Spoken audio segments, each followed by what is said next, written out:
Hello, everybody. Welcome into another episode of the Couch GMs podcast. It is Friday, December 17th, 2021. I'm your host, George Kerth, here joined by the one and only Cody Roadcap. Cody, how are you doing today?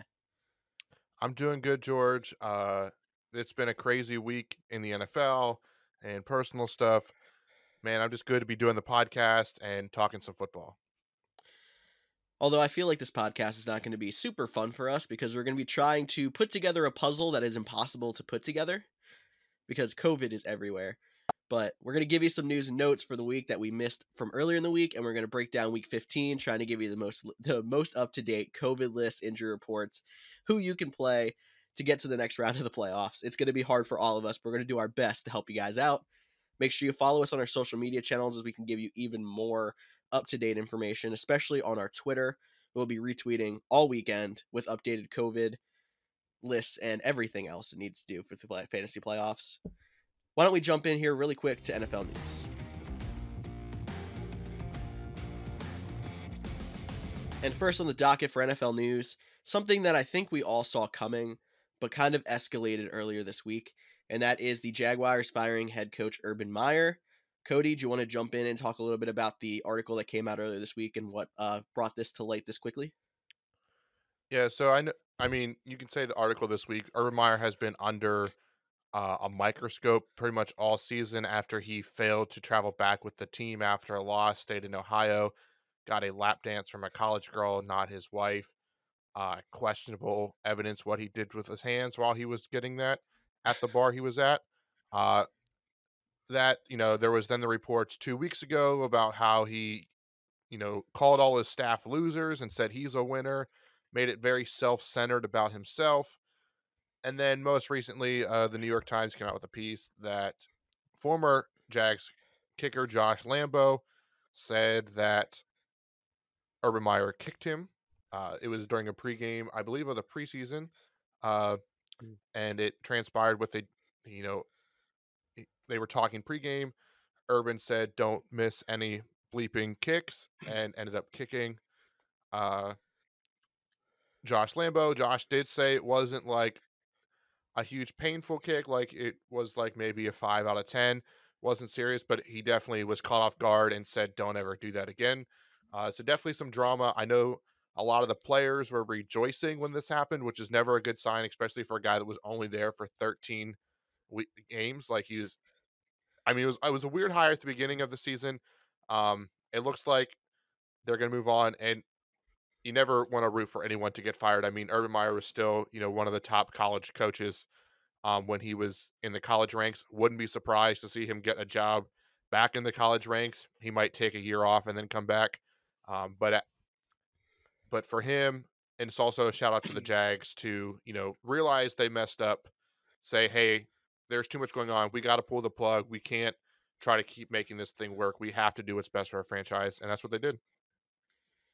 Definitely. I think there's two sides we have to look on this as well. I'll start with the Urban Meyer side because he's been a sketchy character since I want to say it was 2010 that he left Florida, citing health issues, ended up not having any serious health issues. People are suggesting that he used that to get to a bigger school, ended up with Ohio State for a while.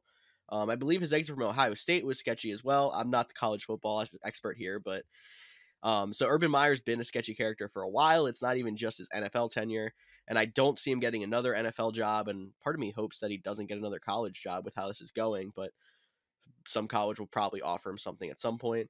And then the Jaguar side of things, they had issues in the public eye before Urban Meyer. There was the Players Association told players not to go there 2 years ago because of how their front office was handling players and everything else. Seemed to be starting to get better. Urban Meyer throws this out there. The Jaguars are just as much of a mess as Urban Meyer, in my opinion. Yeah, I think we do see that they're kind of, like I said, they were able to pull the plug after 13 weeks or 13 games, I should say. It's been a few more weeks than that, but they pulled the plug. They said, "Hey, we're going to focus on our football team." And I didn't even hit on like the minor stuff where, the questionable decision to draft Travis Etienne when they had James Robinson. And then after the draft, he was asked about it. They were like, "Well, we wanted Kadarius Toney, but he wasn't there, so we kind of just made Travis Etienne the pick." Then there was, he made the comment that, vaccination status did come down in determining who was being cut and who wasn't. And I'm not saying that other coaches and other teams didn't do that, but that was against league rules. So he's definitely had some character issues there. You mentioned his college pass. I don't want to, judge him or question for his health things because we all go through our own health things. It always came back to like migraines, which we've seen people. Percy Harvin's a great Mhm. example of someone who's had debilitating migraines. Um, but yes, and I do think, like I mentioned, I would not be surprised if he's back coaching college if that's what he wants. I mean, he left Ohio State, spend more time with his family, and he seemed to want to get out of coaching, and then he got back in with the NFL. He might want to go back to college to like, clean up his name, I guess per se. But I guess we'll just have to wait and see. I expect the Jacksonville Jaguars to come out and win this week. I mean, it's not the hardest matchup against the Houston Texans, but every time we get an interim head coach, I feel like the team comes out, and I wouldn't be surprised if they look the best they have all season. Like they have something to play for. Like this is a team that's playing for each other now, not for a guy that made it all about himself. I mean, that's even what cornerback Shaq Griffin said. He was like he made it all about him. Coach like that coach philosophy doesn't work in the NFL. Exactly. And there's whatever many different ways to handle players in the NFL, but that's definitely not one of them. Um, but anyway, I mean, we'll keep an eye out and see where Urban Meyer might land with the college ranks or any other time in the offseason. We did have one big debilitating blow to your fantasy teams going into the fantasy playoffs. Deandre Hopkins was out for a while earlier in the season, came back for a few weeks, and we found out now that he will be out for the regular season with his knee sprain. He is expected to be back for the NFL playoffs, but obviously no help to us in fantasy. Cody, how does this change the Cardinals wide receiver core for the fantasy playoffs? Who can you go get to try to fill that void? Well, first of all, I want to say I think we've gotten some update reports that he's out for the season.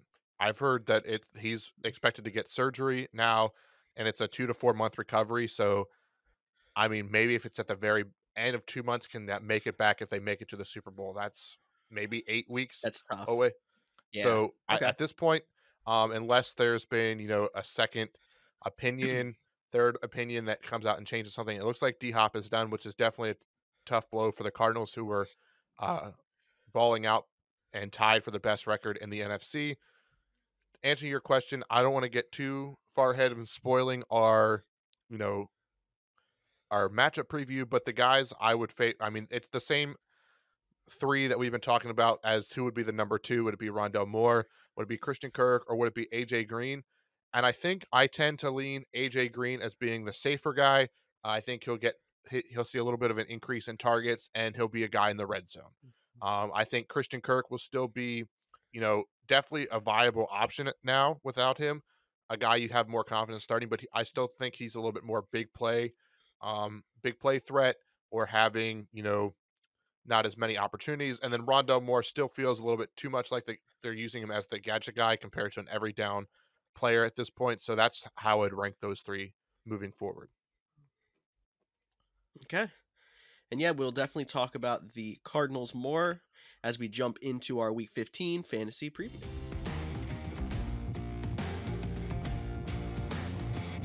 But before we talk Cardinals, we have to start off with the Las Vegas Raiders and the Cleveland Browns. We have two Saturday games this week, so we'll start with those Saturday games. That is the early Saturday game and no bye weeks. I mean, I guess you guys probably expected that going into the fantasy playoffs, but it's always good when we can relax from bye weeks, not have to worry about filling players that way.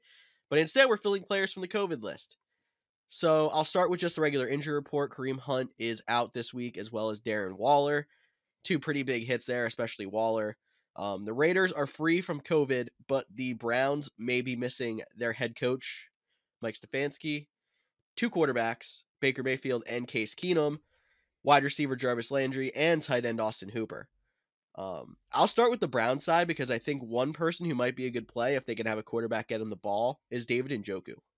I mean, it's possible, but like you mentioned, it's a third quarterback, Kyle Allen. We remember him from Carolina and then Washington.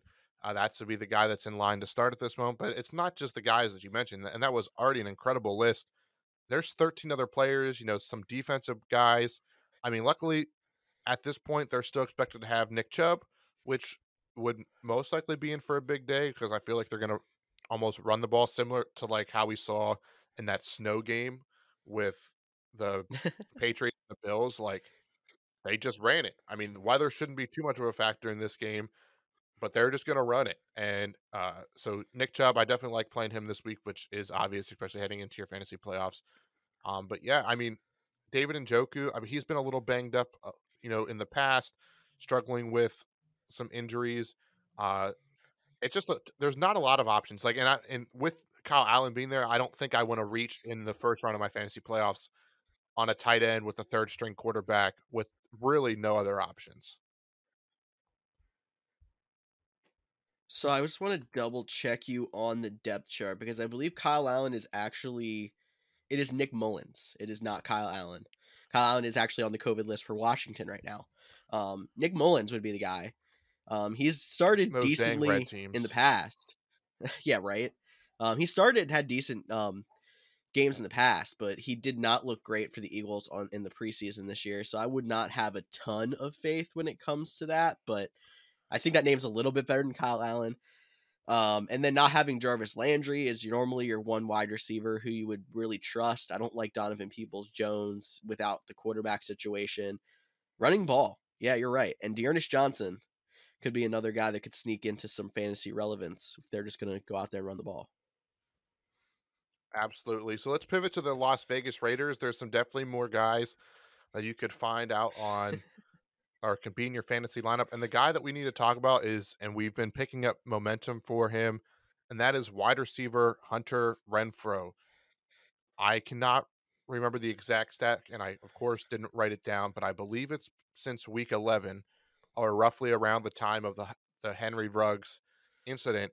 Hunter Renfro is wide receiver 3 on the season since in those times.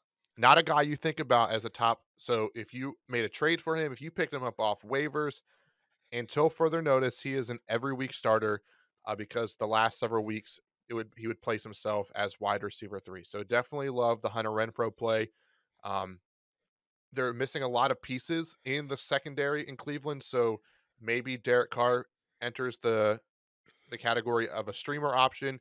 I know like Grant Delpit is out. He's a big part of their safety tandem, and they're definitely missing some other defensive people. So I think you can roll out Derek Carr if need be. And then I am going to say it again. He hasn't been that productive without when Darren Waller's been out, but Foster Moreau is on the dartboard as always. Again, missing a lot of defensive back options. I like him a lot better than a guy you just mentioned in David Njoku. And there's not any bye weeks you have to worry about, but again, it's a guy you could at least consider. Yeah, and he's right up there with Cole Kmet, but I'm not going to make another Foster Moreau Cole Kmet bet this week, especially because Tyler's not here. But Josh Jacobs is another guy we have to talk about a little bit with the Raiders. I know he's been up and down. A lot of chances you probably don't have a choice but to play him if you roster him at this point. But now there's also no Kenyon Drake. So Josh Jacobs, is he a slam dunk play this week, or are you still trying to find other options if you're not a team that's hit with COVID? I think at this point, Josh Jacobs is, wide running back 2 flex option, and you're really not going to find a better flex option with Josh Jacobs has the potential to finish as a top 12 running back on the week. So I'm probably still playing him again. When you see the Cleveland Browns, you think good defense, you think a decent team, but this isn't the Cleveland Browns. I know people are like, again, you don't want to be saying we're joking about COVID, but they're trying to make light of the situation and be like, can we just tell us who is playing and who is instead of who isn't playing? Because we're getting to the point where the list of who isn't playing might get longer than the list of who is playing. So definitely a tough week. It's a Saturday, so it's already a short week. They had a hard-fought division game where they almost gave up a big comeback. So this team could be just tired and defeated. So I think Josh Jacobs could be a guy that game flow might be in his favor. So I actually really like the Josh Jacobs play this week. All right, and I think that pretty much wraps up our talk on the Raiders and Browns. We can move on to the other Saturday game, the night game. New England Patriots traveling to the Indianapolis Colts. Both teams coming off a bye. Both teams pretty clean in the COVID department. No big names on the COVID list, at least yet. And there's huge playoff implications in this game. So it's nice to see that these two teams will be fighting hard, and you can probably play all your fantasy stars. Let's start with the Colts side, because Michael Pittman is another guy who's been performing pretty well in recent weeks. And he's somebody who we were talking about trying to stay away from a little bit going into the fantasy playoffs because his schedule is tough. Obviously, tough matchup with the Patriots. If you have other options, are you trying to stay away from Pittman, or is he still that lock in your lineup that he was 3 weeks ago? I think this is a matchup that at least has you concerned. Now, unfortunately, we're going to use the word, hopefully you're not playing a drinking game for the amount of times we're going to say COVID on this episode, or you will not be surviving until the show is done. So we do not advise that. But COVID is going to be something you really have to navigate here. And it's going to be, you don't want to get too cute when it comes to fantasy playoffs. Sometimes it's better to play the guys that you have. And if it ends up costing you a loss, then trying, because you're going to be a lot more upset if Michael Pittman has a really good day against a bad matchup on your bench when you tried to get, fancy and be like, well, you know, this team's playing the Jets. Let's throw out the receiver for them and be like, well, maybe you shouldn't have done that. With that said, though, the Patriots are the number one defense in fantasy. I'm pretty sure right around the top defense in the NFL overall. They have been pretty good against wide receivers. They're known for taking away their best option. Their best option on the Colts is Jonathan Taylor. So we'll see how much the run game is affected, how much that affects the pass game. So I think you can play Michael Pittman if you need to, if you have better options. If he was a guy you drafted late and you still have some top receivers that are available, this might be a week I consider putting him on the bench. So I'm just going to throw an example out there. Somebody who's playing the Jets and is a top receiver option this week is Devonte Parker, him or Michael Pittman. I would probably go Devonte Parker this week. Oh, so you just completely went against what you just said. This guy's playing the Jets. Let's throw him out there. I do realize that, but Devonte Parker, since coming back from the injury, he only had one game, and then they had the bye, but he was coming on strong.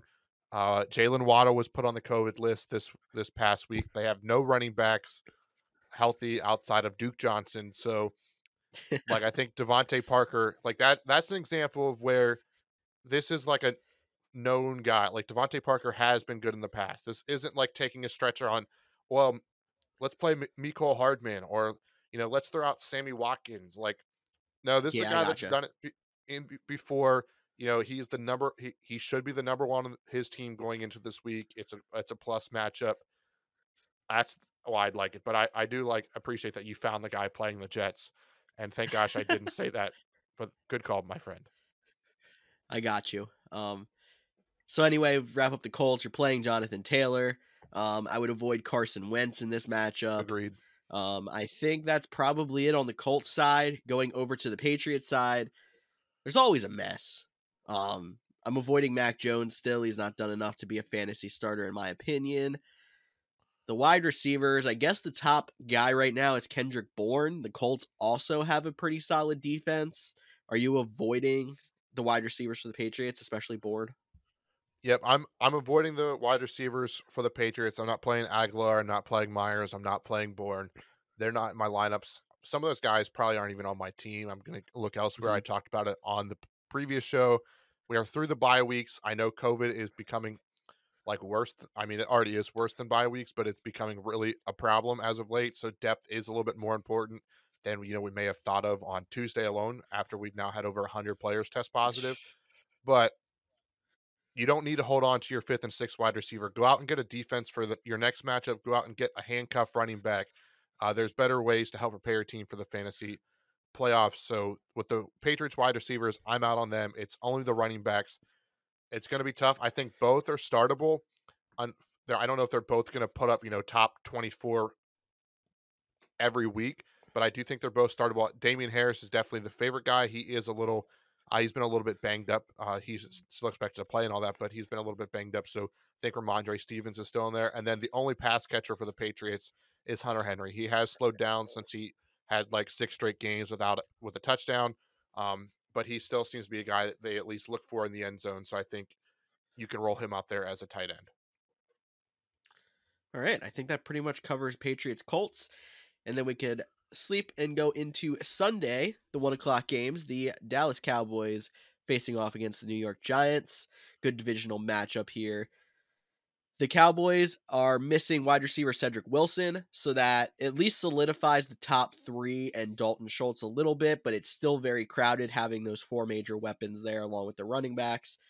The Giants are missing Kadarius Toney, John Ross, and six other players. That already thins their beat up and thin wide receiver room. I'm not sure what the wide receiver injury report looks like, but this might give a little bit of a boost to like a Sterling Shepard this week, someone who we have started in the past on like a Kenny Galladay, who I'm kind of staying away from. Yeah, well, to answer your question, Sterling Shepard is not currently listing on the injury report, so that's a positive. We do have to remember Daniel Jones is limited with the neck injury. He's been limited Wednesday and Thursday, but his status is still in question. I know they'd like to get him back, but it could be another week of Mike Glennon. We'll have to wait and see on that one. Um, so yeah, I mean, really, the Giants, the only guy you're really, going to play is Saquon Barkley because you feel like you have to play Saquon Barkley. He did miss practice on Wednesday with an ankle injury, but was limited on Thursday. I anticipate that missing Wednesday practice was more of a precautionary, trying to get him ready for Sunday. He should be good to go. And it's not the best matchup for running backs. I mean, the Cowboys defense has definitely come on. They give up yards, they give up plays, but they convert a lot of turnovers and sacks and stuff like that. So not the best matchup. It is divisional, so you can kind of throw that out because those teams always seem to play tough. So I am worried about Saquon, but I'm probably still keeping him in my fantasy lineup. I agree with that, especially after his little bit of a breakout week last week. When we flip to the Cowboys side, I'm going to start with the defense, actually, because you kind of said how this is divisional. You can throw it out the window. Let's just pretend Daniel Jones is playing, because I think if Mike Glennon's playing, the Cowboys defense is in your lineup, no doubt. If Daniel Jones is back, are you worried a little bit, or are you still playing the Cowboys defense thinking even if they give up points, they have a good chance at a defensive touchdown or some turnovers? No, I think if I'm not mistaken, the Cowboys are currently the number 2 ranked fantasy defense. They're I'm playing them against the Giants, whether it's Daniel Jones or Mike Glennon. Mike Glennon, it definitely makes a lot of sense. Daniel Jones, don't forget, he does have a fumbling issue.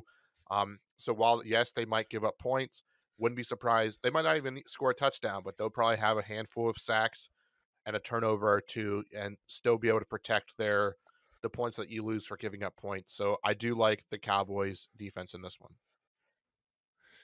All right, and then we talked a little bit about the wide receivers. We talked about Cedric Wilson on the COVID list. I still think my favorite two would be CD Lamb and Amari Cooper. I'm kind of staying away from Michael Gallup like I usually do, just because I don't think I personally ever feel super comfortable starting him unless one of the other two are out. It is a decent matchup. Maybe Cody will say differently. And you're probably starting Dalton Schultz because he's high on the tight end dartboard, or he's in that tight end 2 conversation. Um, I don't know. What are your thoughts on Michael Gallup here? I guess he's the one that's kind of on the fence.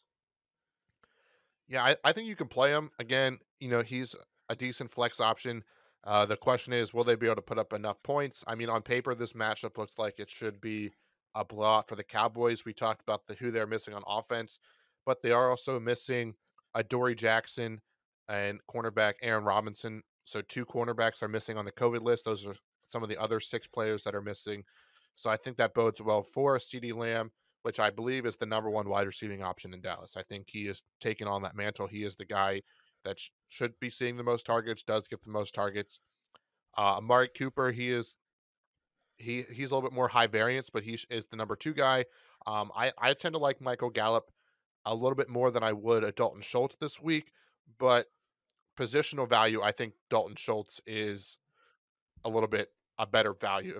If what I'm trying to say makes sense, where the third wide Tight receiver ends are worth so much because tight ends are hard to find. Third wide correct. receivers or flex options are easier to find. Correct. Exactly. So while I think Michael Gallup might end up having the better day, if you told me I could only pick 3 of those guys to put in a fantasy lineup, well, one, I would hope that my whole wide receiver core wasn't on one team. But I think Dalton Schultz would end up in my fantasy lineup, and I just hope that he catches one of the touchdowns. Definitely agree with that. I don't know if we know too much about Tony Pollard's situation yet, but Zeke I think is in your lineup regardless, and you're just going to hope that he gets the work and he's getting a little bit healthier there. I think that pretty much, you're also probably starting Dak. Anything about Tony Pollard before we move on? He went from DNP on Wednesday to limited on Thursday. I believe they're expecting him back to play this week. So looks like Tony Pollard would be there. How much he gets used, I know Zeke is still a little banged up. They were a little bit of a split. Pollard might be a little bit less of an addition right now, but again, Zeke hasn't looked like himself either. So that whole running back situation is a little bit in flux. I'd still play Zeke because it's a decent matchup. Zeke is a guy that they want to feature, but Pollard doesn't seem like a flex option this week. I agree with that. And I know if Tyler was here, he'd be talking about how he lost last week going into the fantasy playoffs, benching Zeke and Saquon. Not many times you could hear that you're doing that if they're not both injured, but he's got a solid group of running backs, so maybe he'll do it again. We'll find out. Next game Hopefully on the docket, we got hopefully. He's playing Cody in the first round of the fantasy playoffs, so Cody's hoping. For next game on the docket is the Houston Texans traveling to the Jacksonville Jaguars. The Texans have 6 players on the COVID list. They're all defenders. The Jaguars, despite everything else happening to them, are actually clear of the COVID list. So it's nice that there's no COVID problems on the teams that we don't have many fantasy options anyway. Yep, that's correct.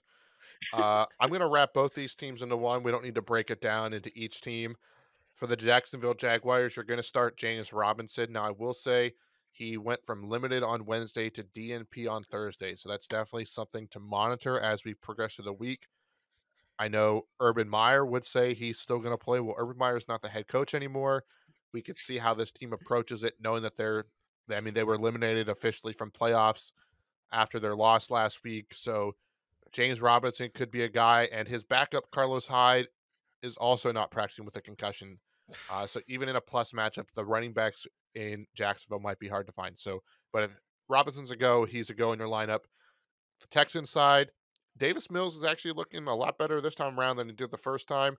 Not that he's playing great, but he is looking better, and he's putting up some better numbers than a few of the other rookies out there that are getting a lot more hype. But don't hear what I'm not saying. You're not playing Davis Mills. That does bode well for a guy like Brandon Cooks. He should be able to be in your lineup. Outside of that, that's it. So it's pretty much 2 guys, one from each team. James Robinson, Brandon Cooks. I don't think I want to spend any more time on this game. It's 2 teams that I think pretty much wrapped it up. Move on to the Tennessee Titans against the Pittsburgh Steelers. Big news for the Titans is we might have somebody who is, playable again. I know Julio Jones was back last week. He did not do fantastic. I think he got about 5.5 half PPR fantasy points, but he's now completely off the injury report. He's got a little bit more time with Ryan Tannehill now. I mean, I think Julio Jones is probably somebody who maybe you weren't playing last week. You can start thinking about putting in flex consideration this week, considering he is the number 1 target for the Titans. You also have Dante Foreman, who is the emerging new RB1 there in Tennessee. He's the only running back that I really trust anymore. Maybe some people played Dontrell Hilliard last week and were very disappointed.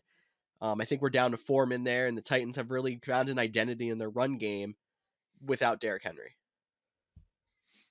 Yeah, I agree. Deontay Foreman should be definitely in your lineup this week. I know it's going to be tough because you hear the Pittsburgh Steelers and you get flashbacks to all their great defenses over the years. You get flashbacks to how good their defense was last year, but they have a bottom tier run defense this season. And we just watched, it'll be 10 days ago 10 days from previously from Sunday, where guy with a busted shoulder and a device on his arm to keep it in place literally ran for over 200 yards because there was the holes were so big that nobody was touching him.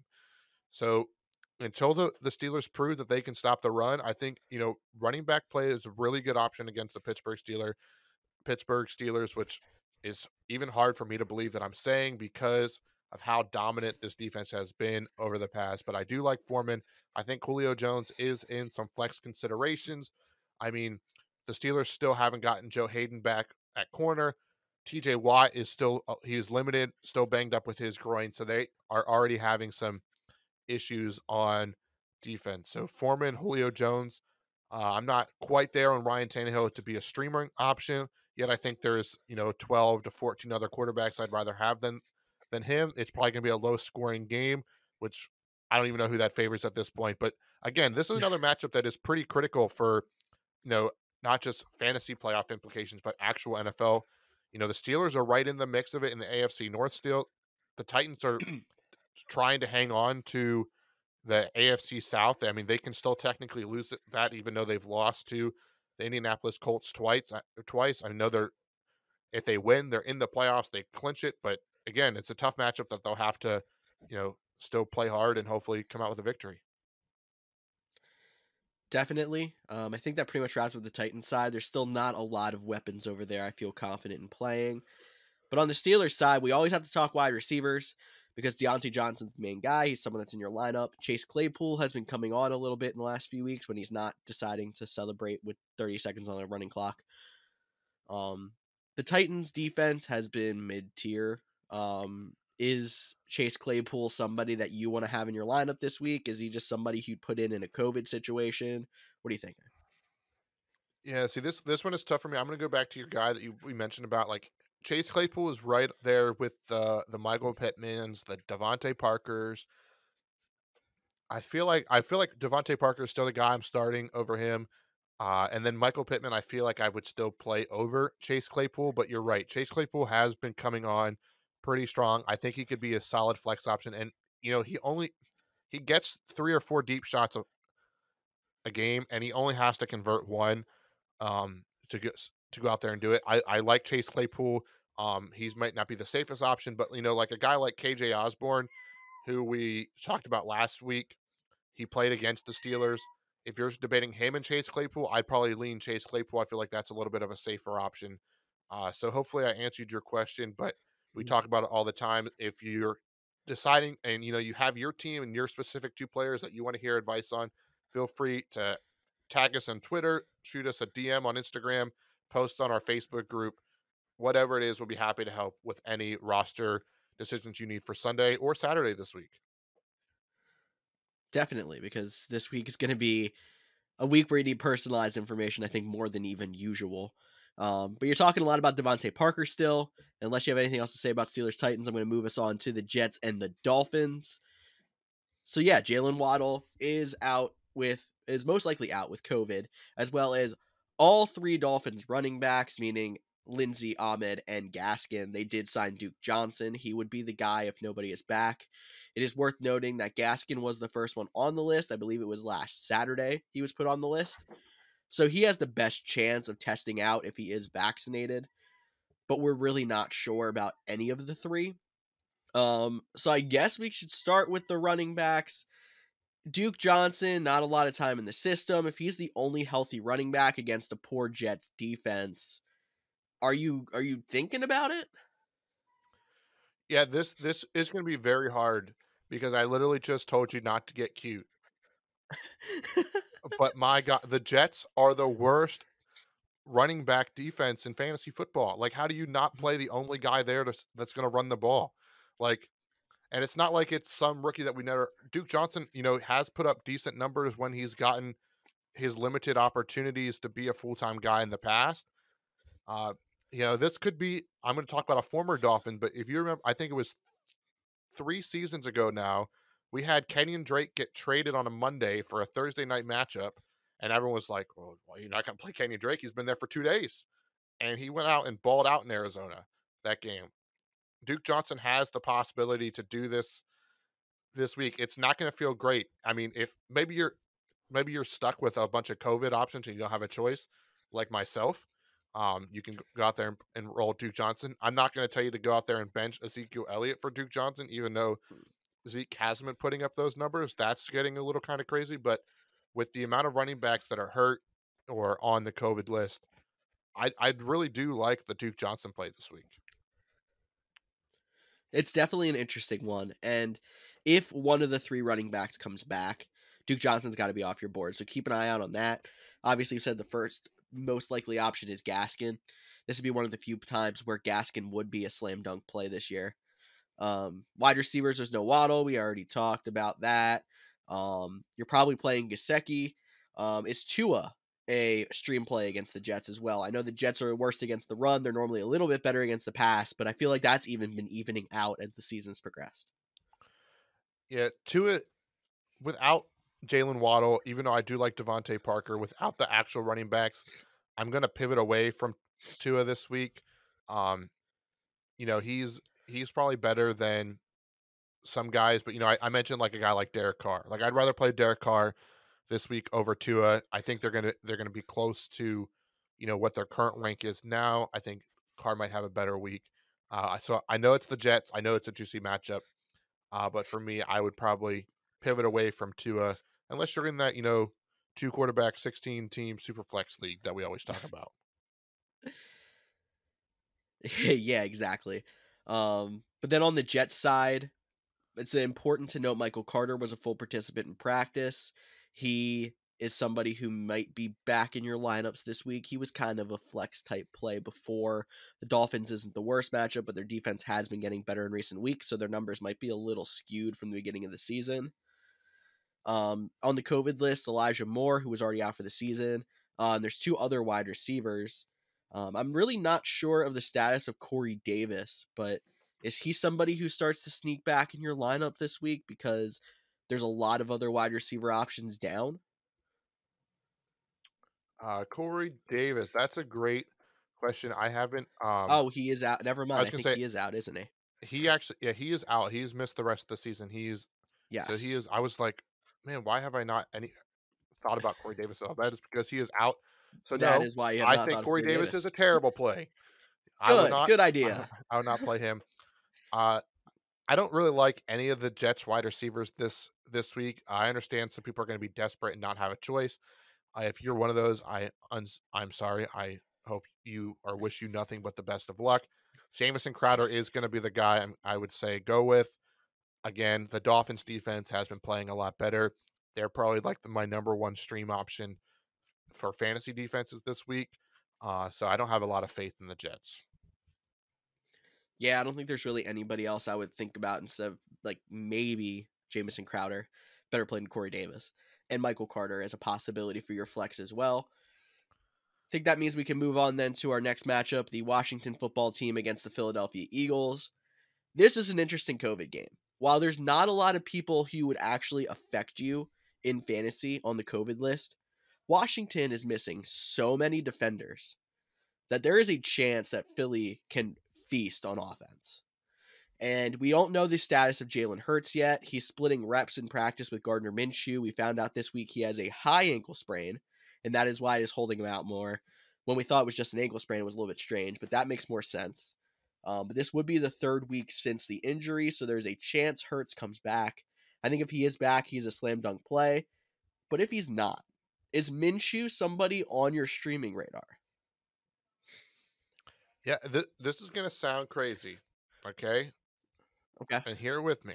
I'm not saying I don't like Jalen Hurts if he's back. But with an ankle injury, I am a little bit worried about his production as a fantasy quarterback. He has been very reliant on his rushing ability to get him into the top 5. That's what he's been on. With an ankle injury, that does concern me. To the point, and only because of all the injuries we have seen to the Washington football team. And by injuries, I actually mean the COVID list. I mean guys like Jonathan Allen, Tim Settle, Kendall Fuller, Sam or Cam Curl. I don't his name's is safety. Sorry, I meant to call him Sam. That doesn't matter. Some linebackers, Matt Ioannidis. Like there's so many guys that are on this list. Like this is gonna be a completely different defense for a defense that already was a lot worse than we expected coming into the season. Yes, they were starting to find a little bit of a rhythm, but I don't think it's going to be this week. I know it's divisional. All that to say that I actually like Gardner Minshew a lot this week, maybe even more than I would if Jalen Hurts would play, which is crazy to think just because of the injury. Either way, I think whatever Eagles quarterback is out there, they're going to be a sneaky and high. Well, maybe not a sneaky if it's Jalen Hurts, but a very good fantasy quarterback in week. What are we, 15? Week 15, yes. So with that being said, I'm assuming you like Dallas Goedert. I'm assuming you probably like Devonte Smith in this matchup.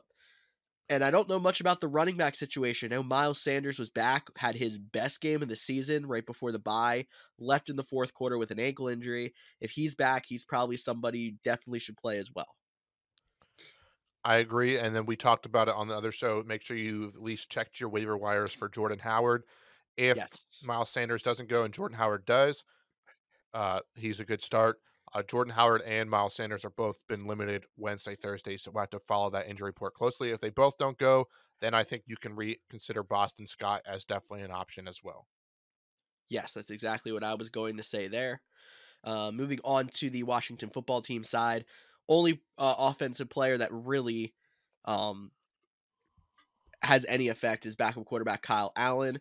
That is really only an issue if Taylor Heineke does not play, but he is a full participant on Thursday with his elbow injury.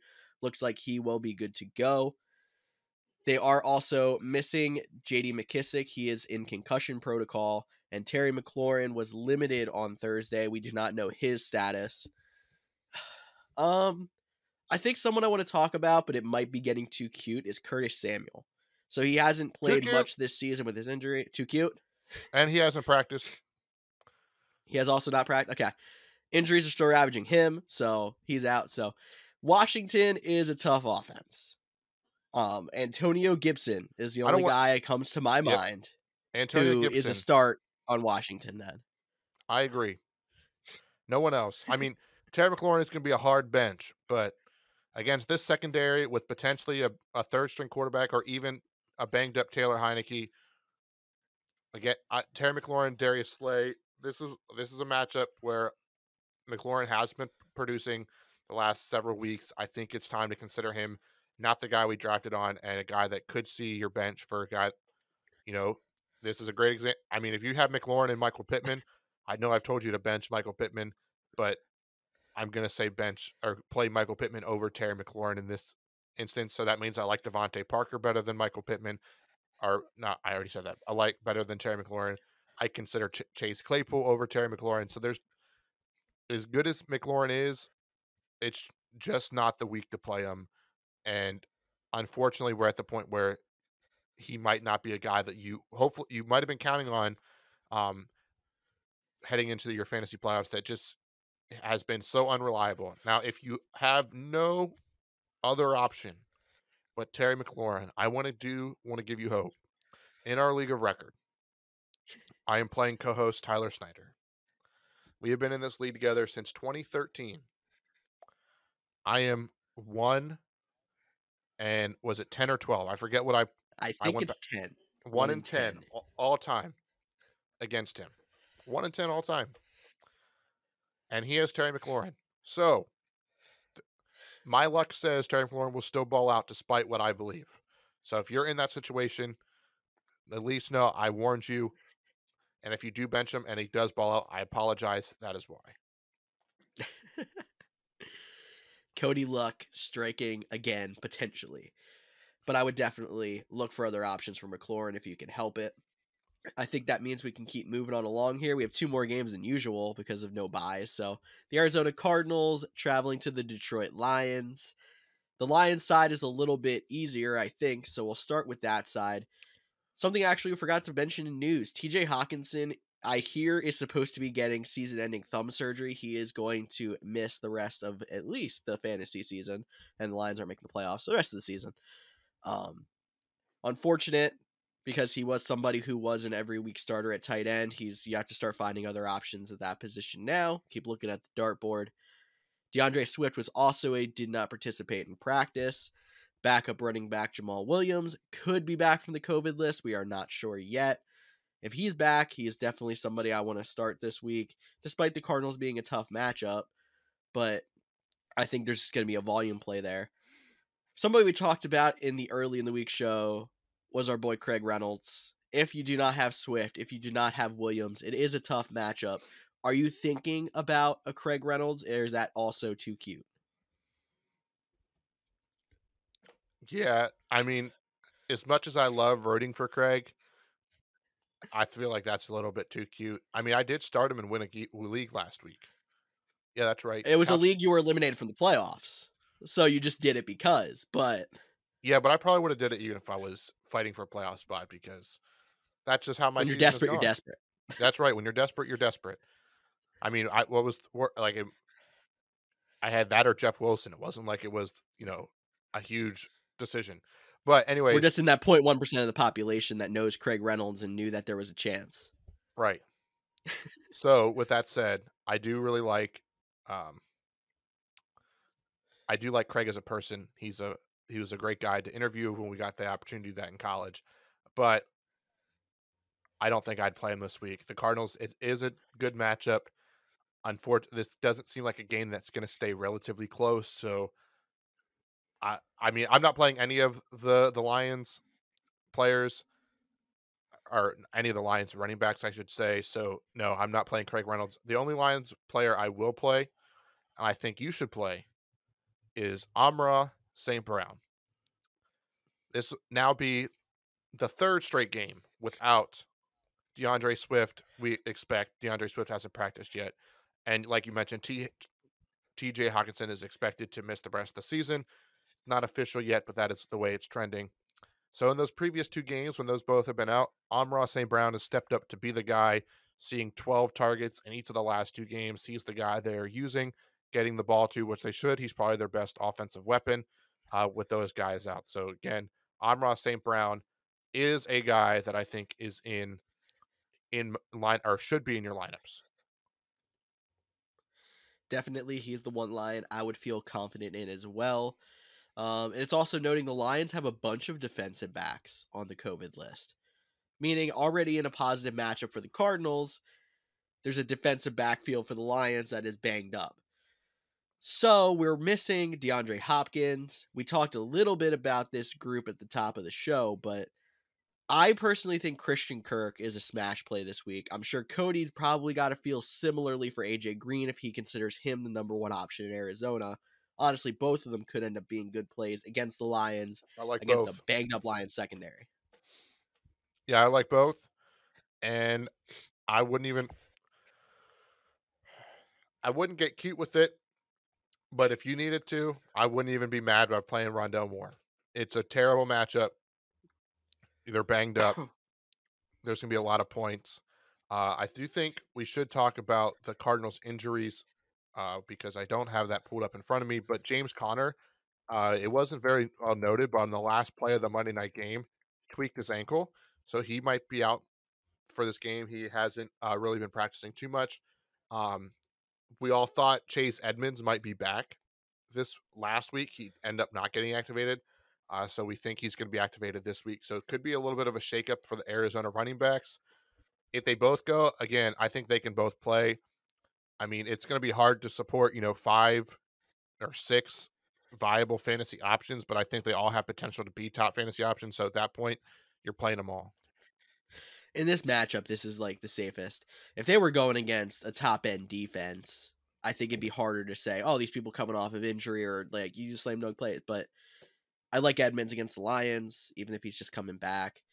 Connor, if he does play, I like him just because of the matchup. Like, I'm with you. The only person we haven't mentioned is Kyler. He's been back from his injury, looking good since, so he is somebody that should be in your lineup every week as well.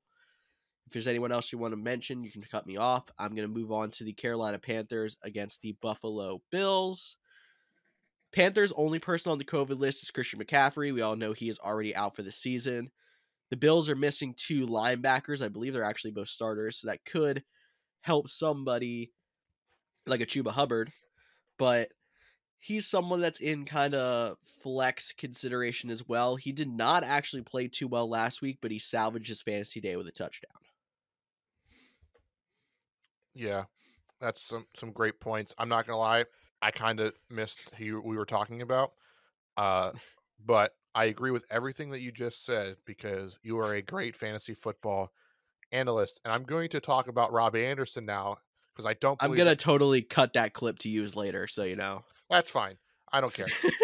Robbie Anderson, I want to get your thoughts on him, and this also why because I'm thinking about Robbie Anderson because we had high expectations for him this year. He's been kind of a dud, but they fired Joe Brady, and he comes out and gets 12 targets. Is 1 week enough for you to be confident to get him back in your lineup? Depends. Who's going to play quarterback? Most likely it'll be PJ Walker, but it could be Sam Darnold. They did Because activate with him off Sam the. Darnold, like as crazy as it sounds, because we were so high on Robbie Anderson coming into the year because his quarterback would be Sam Darnold, and then all of a sudden he just fell flat on his face.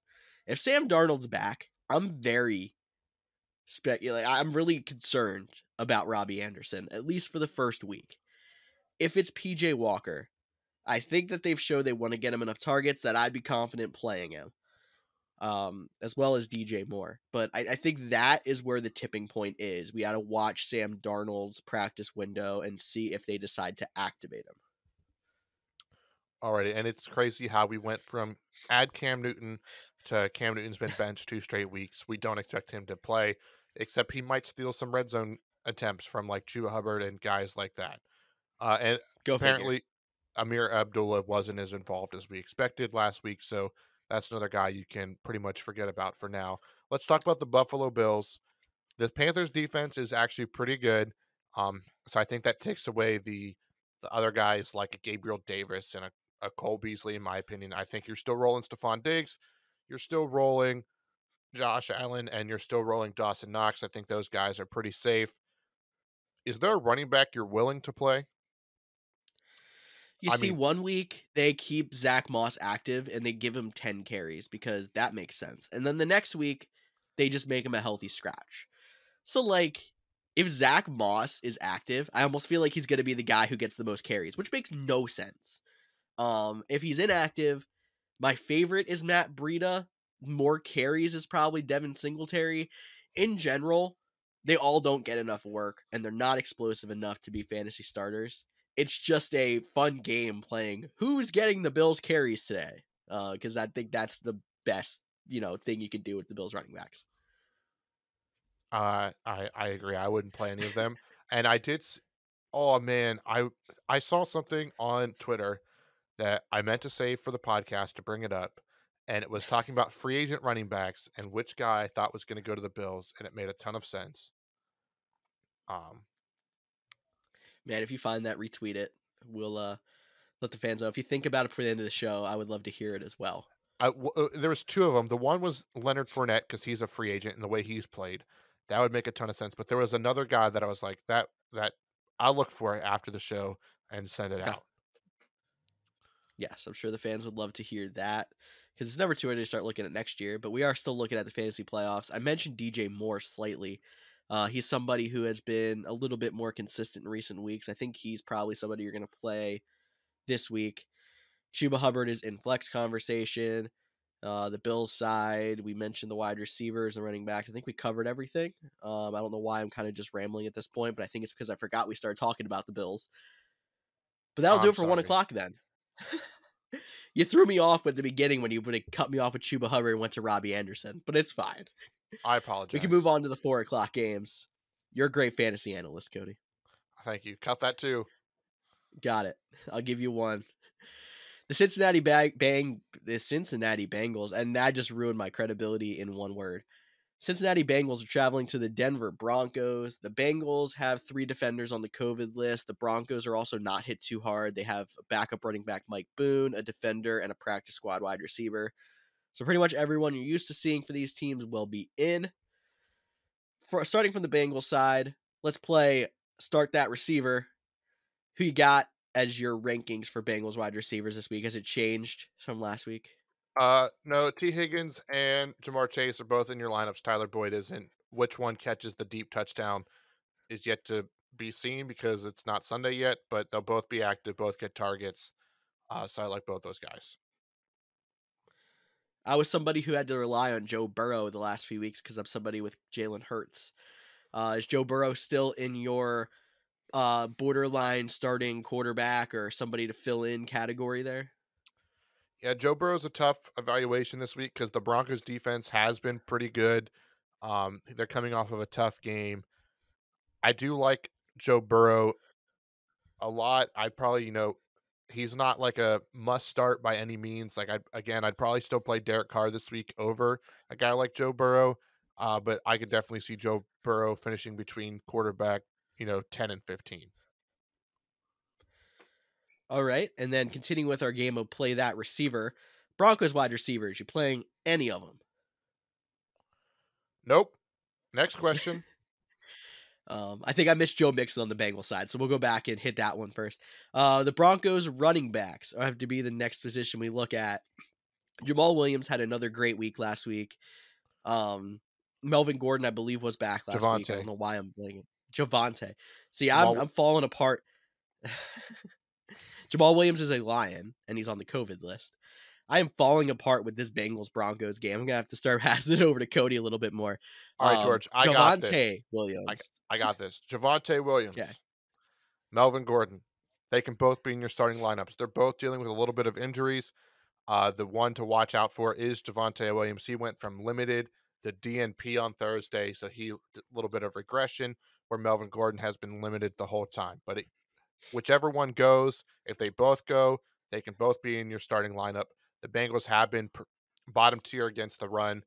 Their offense is predicated on the run. They're still in a 50-50 split when they're both out there. So both running backs are in a good spot for the Denver Broncos if they play. Asterisks. I like it. And then the only other person on the Broncos I'm trusting is high-end dartboard candidate Noah Fant. So I think that'll pretty much wrap up that game.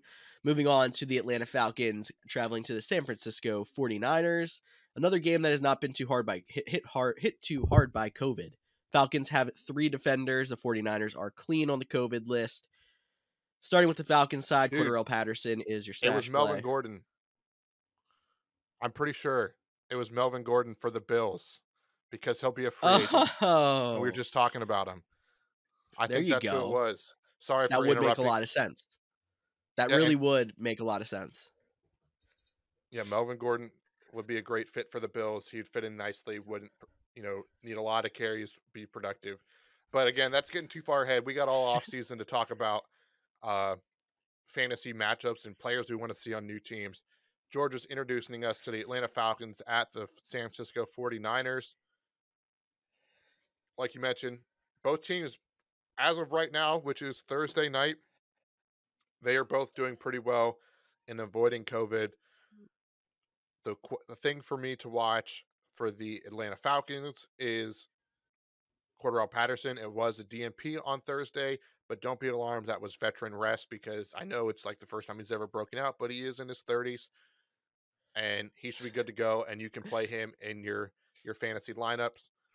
I mean, I'll let you talk about Russell Gage. I feel like it's the guy you go back and forth with the most. I'm not trusting him, but if you want to, tell the listeners why. So I feel like there's probably worse options out there than a Russell Gage, but I think I'm just going to continue adding on to the list of receivers we had with that group with like Devonte Parker, Michael Pittman, Chase Claypool. I'd probably put Russell Gage just below that group. So anybody that we mentioned in that group, I would say there. After that, Russell Gage could be a flex play because he's somebody who has been seeing more targets in recent weeks, but he's not somebody I love. I think the only other person I really love in Atlanta is Kyle Pitts. All right, and I don't even really like Kyle Pitts. Yeah, he's been falling off too, really. Yeah, he's been falling off a lot too. He is like the tight end that can like take it for 160, but I believe he's only caught 1 touchdown on the season. He almost seems to be like that, mirage in a desert that you're seeing is like Kyle Pitts should be this top guy, and he just hasn't been as consistent. But again, if you're keeping track at home in our league of record, I am facing co-host Tyler Snyder. He is playing Kyle Pitts. So if you're going to play Kyle Pitts any week, it should be this week because I cannot beat that man in fantasy football to save my life. 49ers side of the ball, though, we saw Deebo Samuel return last week. We expect him to still keep playing, which is a good sign. He's in your lineup. George Kittle, despite, popping up on the injury report and not practicing Wednesday, he's been balling out. We expect him to go. The name we have to keep an eye on is Elijah Mitchell. He is still in concussion protocol and has a knee injury. He did not practice on Wednesday. They haven't updated their Thursday reports as the time of recording this. I know it has been brutal. If Elijah Mitchell doesn't go, I do still think Jeff Wilson is a guy you can put in your fantasy lineup. He hasn't scored the touchdown yet. He hasn't had great numbers. It feels very similar to what we were seeing with Latavius Murray and Devontae Freeman. at the beginning of the season. Both guys, you know, they didn't put up a ton of numbers. They were kind of touchdown dependent, but this is a good matchup against the Atlanta Falcons. So if Mitchell doesn't go, I like Jeff Wilson. If Mitchell does go, I like him right back in your lineup. I agree with that. And I don't think there's much else I can really add to the running back conversation. I won't lie. I was actually looking up a fun fact just to see. So I wasn't paying much attention to what you were saying about the 49ers. I was interested how rookie tight ends were handling because we talked about Kyle Pitts not doing too well. And I wanted to see if Pat Fryermuth was outscoring him yet. He is not, but it is a difference of 7 points. So you see how high of a pedestal Kyle Pitts is on. Pat Fryermuth, who people still refuse to add, has only had 7 less fantasy points this year than Kyle Pitts. Crazy. Yep. All right, well, George, let's talk about another NFC West matchup. The Seattle Seahawks versus the Los Angeles Rams. We'll start with the Seahawks because they have the least number, or not the least number of COVID players, but least in this matchup. But they're two big ones. It's wide receiver Tyler Lockett and running backs Alex Collins. From the running back standpoint, I think that only means that if hopefully you went out and picked up Rashad Penny. I believe it was Tuesday. Pete Carroll came out and said Rashad Penny has earned the right to be the starter. We've seen Pete Carroll really like to have a bell cow running back in the past. This could be a guy that they, give 20 carries to, especially with Alex Collins being out on the COVID list. I do expect Adrian Peterson to get called up from the practice squad if Alex Collins can't go. We'll still see in the game if he ends up stealing his touchdowns, but I do like Rashad Penny as a guy that you can start this week. And then, of course, we got to talk about the wide receivers. Normally, debate Tyler Lockett, DK Metcalf. DK Metcalf, you can still play. Tyler Lockett won't be playing, so Metcalf is out there. But is there another wide receiver that you're considering to play for the Seahawks, or is it pretty much it was those two? Even with one out, there's not a guy that you really see stepping into filling that slot. My next favorite option would have to be Freddy Swain. He's somebody who gets some targets in a normal week, but is never really productive per se. I already feel like it's hard for them to hold up 2 wide receivers being Lockett and Metcalf. With Metcalf being the clear number 1, I would rather just cut the line there. I think Swain is getting too cute. I tend to agree with that one. So let's head over to the Los Angeles Rams, and they have some guys on the COVID list. Daryl Henderson, he was put on the COVID list before their Monday night matchup. I believe there's still an outside shot he will play, but it will be tough, and he was already dealing with an injury, so we'll see if he's still out there. Odell Beckham Jr., he had a pretty big game against the Arizona Cardinals. He's on the COVID list. He will miss time, most likely. Every other tight end behind Tyler Higbee is on the COVID list. Interesting enough, Tyler Higbee missed the Monday night game with a false positive. They couldn't get the results back until Tuesday, but he is now off the COVID list and should be able to play. And then there's just a whole long list. I'm not going to bore you with reading who all they're missing. So definitely a game that you would think the Rams would traditionally, have an upper hand in. It makes it a lot closer of a matchup. Rams wise, fantasy, you're still playing Cooper Kupp. I think Matt Stafford, you can still play. Van Jefferson, I think, gets a boost without OBJ. He looked really good on Monday night, even with OBJ. And then Sony Michelle, if Henderson doesn't go. I know Sony Michelle didn't have the best day on Monday night, but I still think he's a guy that sees carries in volume that he has to be in your lineup if Henderson is not available. Definitely, I agree with that. I don't know if there's really anything I want to add except still don't love playing Higbee, even with every other tight end out there. I think most of those passing targets are going to go to the Cooper Kupps and the Van Jeffersons of the world. So I'll pretty much wrap up there. We can go to our last 4:00 game, something that Cody's looking at pretty closely. Green Bay Packers facing the Baltimore Ravens. Cody I had one defensive player on the Packers COVID list. He yelled at me, so I changed our rundown to say the defensive player. Cody, I'll just let you talk Packers. All right. Well, first off, if anyone in the greater Baltimore region is selling tickets, please send us a DM. Thank you. Now, what George was referring to was he put one defensive player. I said change that to the defensive player because The Packers got the news on Thursday that Kenny Clark tested positive. It was their first person testing positive this week. And that is a humongous loss, not just because he plays the defensive tackle, but because of how dominant the Ravens' rushing attack is. That is a huge loss for this team. Hopefully they can overcome this one. We'll have to wait and see. On the Packers side of the ball, we got some good news. We saw David Bakhtiari was back practicing this week. I think it's a long shot if he will play. So this defense is looking at playing against tackles Josh Nijman and Dennis Kelly, former Eagle and Titan. So, we Hey. got the Couch GM sweep at starting right tackles now. So Dennis Kelly will be out there. Um, there wasn't too many wide receiver options outside of Devontae Adams for the Packers that you were willing to play.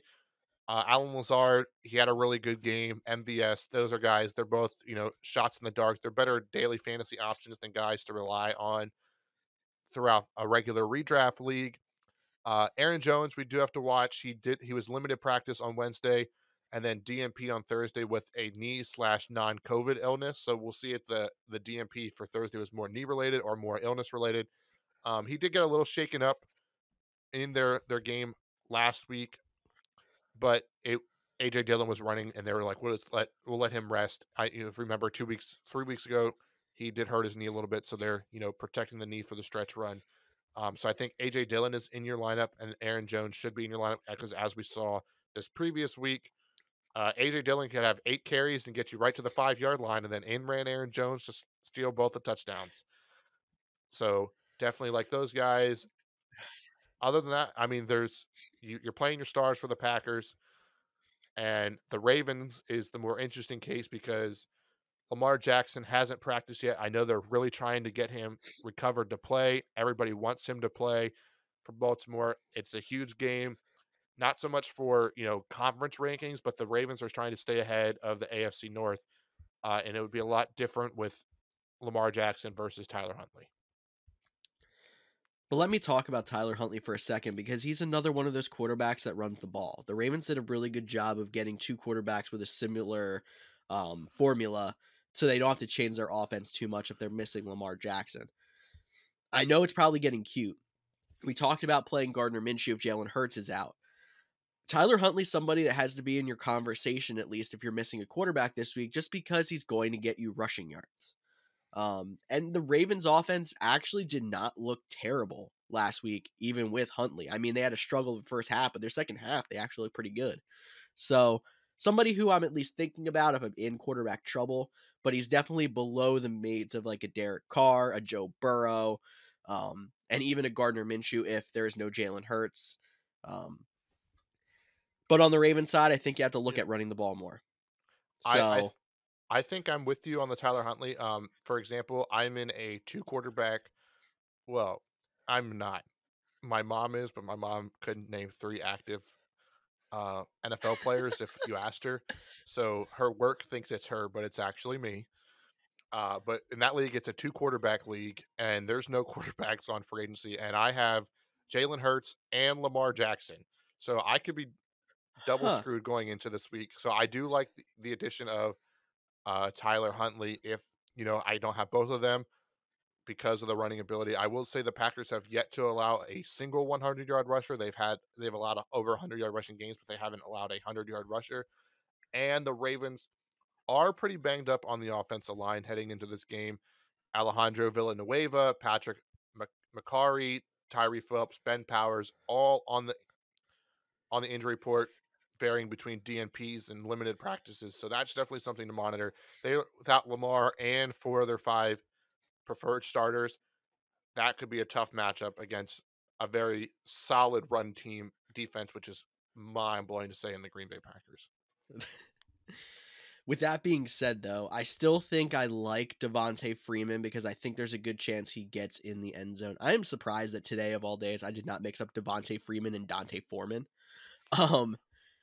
But yeah, I still think I like that play. And the wide receivers do take a hit if you have a Tyler Huntley in as opposed to a Lamar Jackson. Maybe not a huge hit, but like it takes Rashad Bateman completely out of the conversation, and Hollywood Brown goes from a probably play to a borderline flex.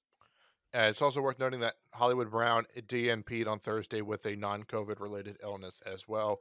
Uh, Again. That's 2 again, weeks out of 3, I think. yeah. So definitely something is definitely going on there. So if he can't go, I think that puts Rashad Bateman back into consideration because someone has to Yes, catch the yes. ball. But again, not that I mean, we got All-Star Rasul Douglas covering people, so it's not like we're giving up big Miss plays. Rasul Douglas.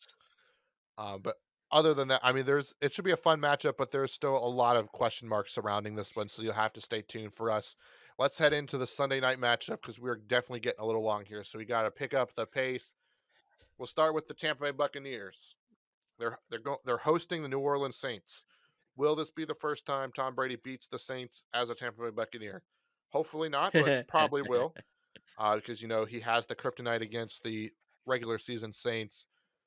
But the injury wise for the Buccaneers, the big name to watch is Leonard Fournette. He has not practiced all week. Go out and pick up Ronald Jones. If I know it's not the best matchup, but if Fournette doesn't go out there, grab Ronald Jones. If I'm going to talk about our league record one more time, I am literally tired of friend of the show, Mark D from the First and 10 Club. If you remember when we did some shows with him last year, literally logged on to pick up Ronald Jones, and it said 6 minutes ago he added Ronald Jones. I missed picking up Ronald Jones by 6 minutes. Marcus, Man. get out of my head. We've been trying to acquire the same players in the draft all season, back and forth on the waivers, and you are in the first seed. I'm in the sixth seed, and it is really bothering me because all the moves I've wanted to make, I have been essentially 6 minutes short on. So that's why you have to be up to date with all the news and jump on it before you see it happen. Don't wait till you hear it on ESPN. Get on Twitter, start following us, start following some other people. You got to learn about the news. But that is the big one you definitely have to watch with the New Orleans Saints, or I'm sorry, with the Tampa Bay Buccaneers and Leonard Fournette. The wide receivers, though, I mean, they're all set to play except Antonio Brown because he's still dealing with his issues. So Mike Evans, Chris Godwin, Rob Gronkowski, Tom Brady, those guys are all good to go despite their poor track record against this team. I think that pretty much covers the Buccaneers on my end. It can move us on to the Saints side. The only person on the COVID list for the Saints is Ty Montgomery. Pretty much irrelevant because they have Alvin Kamara back. I am not sure about Mark Ingram's status this week, but even yet, Kamara is a smash play in my opinion. And Taysom Hill, despite this being a tough matchup, just because he's a rushing quarterback, is somebody who's got to be in that same consideration along with like the Joe Burrow, the Derek Carr, and that group there. The Saints, otherwise, I mean, I still don't trust any of their wide receivers. So I think Cody's shaking his head. He's with me there. Same with tight ends. I think that pretty much wraps up the Saints for us. It does. It should be a fun Sunday night matchup, but I mean, unless you have Tampa Bay Buccaneer players, you're not waiting to see if any of those guys, save your fantasy season or not from the Saints outside of maybe a Taysom Hill because you could go off. Alvin But Kamara. Alvin Kamara too. I mean, it's not a great matchup for the Saints. You're still playing Alvin Kamara. Don't get me wrong, but it's not a great matchup. So let's move on to another not so great matchup, but it is the last matchup of the week. On Monday Night Football, we have the Minnesota Vikings at the Chicago Bears. I'm going to start us off with the home team, the Chicago Bears. They have now lost offensive coordinator Bill Lazor, defensive coordinator Sean.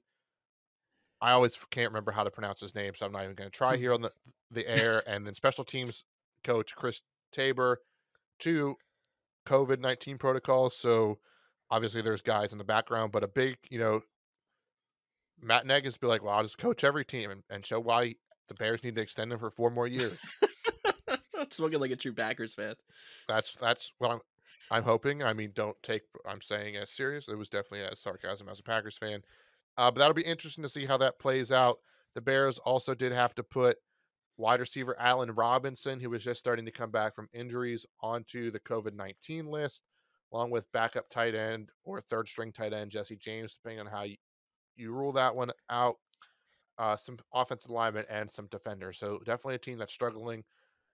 We'll have to wait and see on, you know, guys like Khalil Herbert. He also has a non-COVID related illness. Okay, look, they're not COVID according to their injury report, but these guys are all sick. So I'm not saying between now and then they're going to get COVID because I'm not a doctor, but Khalil Herbert, Cole Kmet, David Montgomery, Jakeem Grant, James Daniels, Tevin Jenkins, they're all did not practice Thursday with an injury with illness. So either they also have COVID and the stomach bug going through, or it's not. Is this team is going to look completely different over the next 2 days? So definitely something you need to watch out. The good news is Justin Fields was a full participant Thursday, so there is no doubt that he will be the starter moving forward. And he is another guy that you can at least consider starting. He has looked a little bit better. He's been using his legs more. Again, it's not like a guy that you're definitely putting out there, but he's in the conversation. Um, but again, you shouldn't be starting him unless you need a second quarterback in a two quarterback league. So basically, what I heard is Darnell Mooney. That's the Sure. guy. He's the only person I don't think I heard that didn't have an illness or another injury there. And don't freak out, really, honestly, about the non-COVID illnesses. There has been flu bugs and stuff like that going around NFL locker rooms. The Ravens 2 weeks ago are a good example. They had no COVID tests that were positive, but like Lamar Jackson didn't practice all week. Hollywood Brown didn't practice all week. So there are still situations where there are non-COVID illnesses and they're legitimately not COVID. So don't freak out. You could still end up seeing a David Montgomery, a Khalil Herbert, any of those on Sunday because they could just sit the week out, get some IVs in the morning on Sunday, feel up to it, and go. Um, but definitely something to keep an eye on just because of the mass of players on that non-COVID injury situation. And then moving on to the Vikings side, they're missing Alexander Madison to the COVID list, as well as backup wide receiver D.D. Westbrook, a bunch of defenders, and a couple of lower end offensive players. I think Dalvin Cook should be fine, good to go. I don't think there was any situation with Madison and him being close contact, or we would have heard of it by now. So Cook, even though he did jump just in and take up all those carries last week, he's definitely someone that has to stay in your lineup, especially with the Bears missing defenders to COVID and already not being a super fantastic defense. You're starting Justin Jefferson. You're probably, is there anybody else there, honestly, that you Uh, think about? Is that it? no, you hit it. It's Cook and Jefferson this week. Kirk Cousins is again, he's probably a little bit higher. He's right on the brink with like Derek Carr, where he's been looking good. It is a primetime game, but it's a Monday night game, so but the lights will still be on. It still will be dark. It'll be outdoors, so maybe not a Kirk Cousins game, um, because of his primetime curse. But he has been a lot better this year than people are giving him credit for. So I think he could be a potential stream option if need be. There's definitely guys that like better, but you hit it. It's Dalvin Cook and Justin Jefferson. Hopefully the Bears, decide to defend Justin Jefferson because that seemed to like not be a part of the Steelers' game plan, which is like beyond mind blowing when they don't have Adam Thielen, who's not expected to be back. But yeah, hopefully by the time this game wraps up, the Packers have already clinched the NFC North. But if they somehow lose to the Baltimore Ravens, and I say somehow like I think there's definitely a possibility, a way for them to happen. The Ravens are a good team. Then a Vikings loss would clinch the North. So I'm not rooting for either of these teams. Let's hope for a 0-0 tie. Sorry for that. So the person who's you're fine. The person whose name I was trying to find is KJ Osborne because D.D. Westbrook, like I said, is on the COVID list. Adam Thielen's probably not going to play with his injury. Another guy on the COVID list is Dan Chisena. He's another wide receiver. They're down to 3 wide receivers on their roster that are healthy, and then the tight ends of Tyler Conklin, Chris Herndon, Luke Stocker. So I'll throw Conklin in the conversation too. Somebody's got to catch the ball. The most likely next options behind Jefferson are Osborne and Conklin. Do you like either of them at all? So again, Osborne. He could be in your lineup. He's very big play dependent. Like we would have, where if you think back to last week, he had the 62-yard touchdown that made his fantasy day good. If he didn't have that, you'd be talking about a waiver guy that you picked up and it was a bad fit. So again, but that's his potential. Conklin was a guy we thought would see a lot of increased work without Adam Thielen, and he had a pretty rough fantasy day as well. So it's going to be hard to trust both of those guys. I think it's a better chance that a guy like Tyler Conklin steps up. The big plays often don't happen in back-to-back games. So I would put Conklin a little bit higher. but I am concerned about both of them despite the limited number of other players around them. This seems like a team that wants to feature Dalvin Cook and Justin Jefferson, and it's similar to how the Packers are run. Like, there's not really a second guy behind Devonte Adams that you love starting every week, and there's two running backs instead of just one guy in Dalvin Cook. All right, so Dalvin Cook's going off for another 36 on Monday night and giving everybody headaches that is going against him, is what I'm hearing. Man, knowing how this season goes, that makes a ton of sense. That people are going to be heartbroken, think they have comfortable leads heading into the Monday night game, and they evaporate so quickly. But George, we got to get out of here. We've been talking forever. I mean, there was so much COVID news we had to break down for everyone. But as always, thank you for listening. Thank you for sticking with it. Hopefully, you made it through to the end.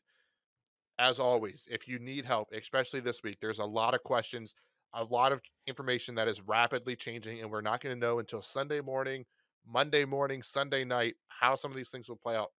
As always, you can reach out to us at the Couch GMs everywhere on social media. There's a place you can do it at thecouchgms.com. We'll get back to you as soon as possible. And as our good friend Tyler Snyder always says, this podcast is more fun for you and more fun for us when you get involved. Yes, and thank you one more time for listening in to this episode of the Couch GMs podcast. For Cody Roadcap, I'm George Kerth, and we'll see y'all next week.